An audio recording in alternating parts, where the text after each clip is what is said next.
지금까지 탄소 배출의 입장에서 자동차 회사들이 어떤 대안을 갖고 움직이는지 확인했어요. 세계 최대 규모인 토요타는 하이브리드로 대응을 했지만 이제 만만치 않은 시대가 됐고요.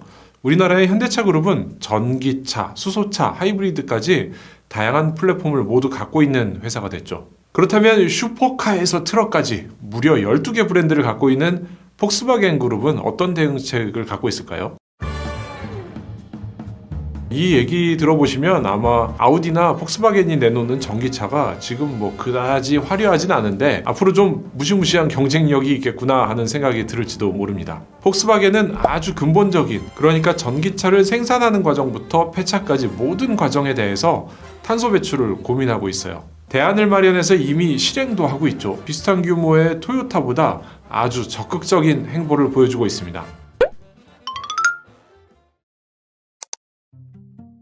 폭스바겐 그룹의 2020년 판매량은 930만 5,400대입니다.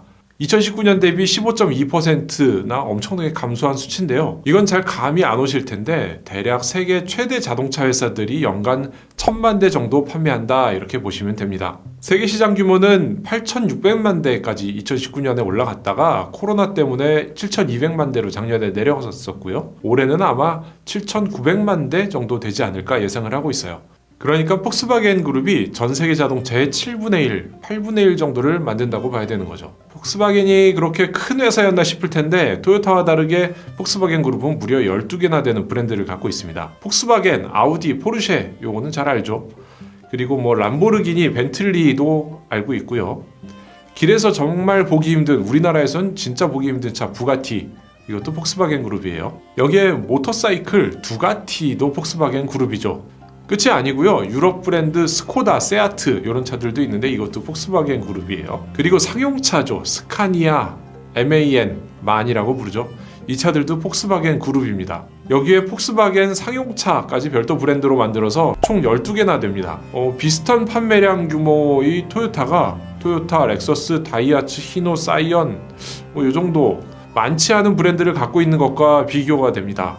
현대차 그룹은 현대, 기아, 제네시스 이렇게 여러 회사에서 다양한 차를 생산하니까 그룹인 거죠. 세계 최대 자동차 그룹. 자, 거꾸로 생각해서 여러분이 폭스바겐 그룹의 CEO라고 생각해보죠. 일단 탄소 배출을 줄이기 위해서 노력을 하긴 해야 할 텐데 뭐부터 하면 좋을까요? 일단 전기차를 만들어야겠죠.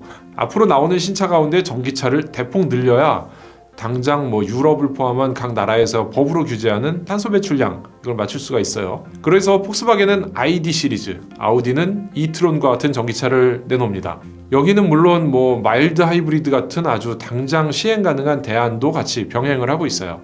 그런데 12개나 되는 브랜드 회사들이 전기차를 다 제각각 개발하면 비용도 당연히 많이 들고 시간도 오래 걸리겠죠.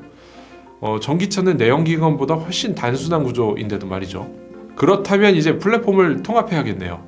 이건 연간 1,000만 대를 바라보는 초대형 자동차 회사니까 플랫폼이 통합되면 정말 효율적이겠죠. 현대차도 eGMP라고 전기차 통합 플랫폼을 내놨잖아요. 그것하고 비슷한 연장선이에요. 그렇게 나온 플랫폼이 바로 폭스바겐의 MEB 같은 겁니다.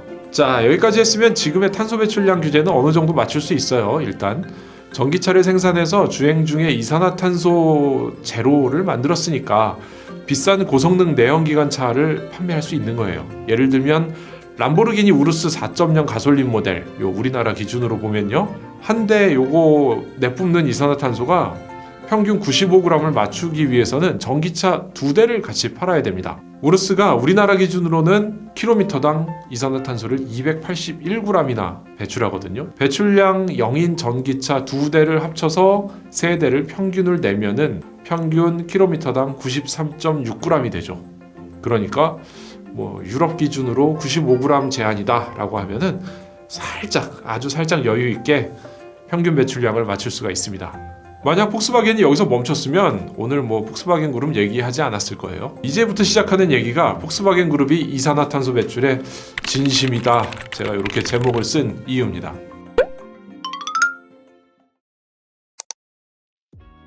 폭스바겐 그룹의 선언은 지금 있는 법의 한계를 딱 맞추자 이런 얘기가 아닙니다. 이보다 더 선제적으로 생각하고 활동하겠다 이런 의지를 보여주고 있죠. 폭스바겐 그룹의 CEO라면 이거 쉽게 할 수 없는 선언이에요. 일단 폭스바겐 그룹은 고투 제로라고 선언을 합니다. 우리나라에서도 한강에 전시 공간을 만들어서 이 얘기를 홍보했었죠. 저도 다녀온 얘기를 영상으로 만들어서 전해드렸었는데요. 여기 위에 버튼 누르시면 보실 수 있을 거예요. 고투 제로가 무슨 얘기냐? 빵으로 만든다는 거죠. 0으로 만든다는 건데, 전기차도 주행 중에만 탄소가 안 나오고 원재료의 가공, 생산하는 공장, 공장에 들어가는 전기, 폐차할 때 들어가는 과정에서 이런 데서 탄소가 나오거든요. 이건 지금 상태에서는 어쩔 수 없는 탄소 배출인 거죠. 대안이 없으니까요. 그런데 이런 부분까지 고려해서 탄소 배출을 제로로 만든다는 겁니다. 일단 어쩔 수 없이 나오는 탄소, 이거는 줄이고 봐야겠죠. 그래서 친환경 공장을 만들었습니다. 이미 가동을 하고 있어요. 독일의 츠비카우 공장 자체 열병합 발전소를 갖고 있고요. 태양광 발전도 합니다. 여기서 전기차를 연간 33만 대 생산하는데 탄소를 저감한 시설이죠. 또 벨기에의 브리셀 공장, 아우디 전기차를 여기서 생산하는데 이 공장 한때 폐쇄 얘기도 나왔던데요. 10만 7천 제곱미터의 태양광 패널에서 9,000메가와트시 전력을 생산하고요. 바이오가스 신재생 에너지로 공장을 가동합니다. 미국에 있는 채터누가 공장도 마찬가지고요. 태양열 설비로 전기차 ID4를 내년부터 생산하죠. 그러니까 전기차를 생산하는 공장 시설에서 이산화탄소 배출, 생산하는 과정에서 나오는 배출도 크게 줄이겠다는 거예요. 이게 혼자만 하는 게 아니라 자동차는 대당 2만 개나 되는 부품이 들어가잖아요. 이 부품들도 원재료에서 생산하는데 15,000개 정도 단계가 있는데, 요 납품사, 계열사, 협력사 이런 데에도 탄소 배출을 줄이는 걸 동참하도록 의무화한다고 합니다. 자동차의 탄소 배출을 최소화하겠다 이런 의지를 보여주는 거죠. 재밌는 대목은 여기입니다. 그래도 나오는 탄소 이거 어떡할 거냐라고 하면 나무를 심는 거죠. 이 나무는 산소를 내뿜고 이산화탄소를 빨아들이잖아요. 그래서 남미와 아시아의 베를린 도시의 10배 규모 크기 지역에다가, 그리고 인도네시아 보르네오 섬 이런 데다가 산림복원 프로젝트를 하고 있습니다. 나무를 심어서 탄소 배출하는 걸 줄인다 이런 계획인 거죠. 그렇게 해서 제로로 만들겠다. 그게 바로 폭스바겐 그룹이 선언한 고투 제로 이런 겁니다.